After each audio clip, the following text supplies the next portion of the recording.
আসসালামু আলাইকুম। আশা করি সবাই ভালো আছেন। আমার পক্ষ থেকে সবাইকে অগ্রিম ঈদের শুভেচ্ছা।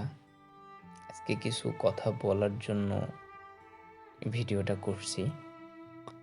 তো মানুষ ভাবে এক, কিন্তু আল্লাহর পরিকল্পনাই যে শেষ সত্য তা আজকে আবারও প্রমাণ হয়ে গেল। ঈদ মানে আনন্দ, ঈদ মানে হাসিখুশি, প্রিয়জনদের সঙ্গে সময় কাটানো। আমিও চেয়েছিলাম এই ঈদটা পরিবারের সাথে সুন্দরভাবে কাটবে, কিন্তু মহান আল্লাহর পরিকল্পনা আমার চেয়েও অনেক বড়।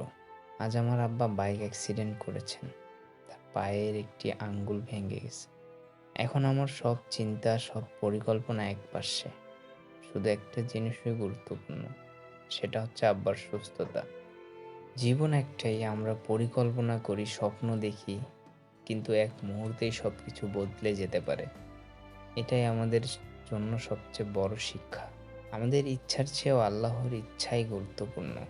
এই ঈদ আমার জন্য হয়তো আগের মতো হবে না, কিন্তু আমি চাই আপনাদের সবার ঈদ সুন্দর হোক, আনন্দময় সময় পার করুন, পরিবারের সাথে সময় কাটান, প্রিয়জনদের গুরুত্ব দিন, কারণ জীবন ক্ষণস্থায়ী।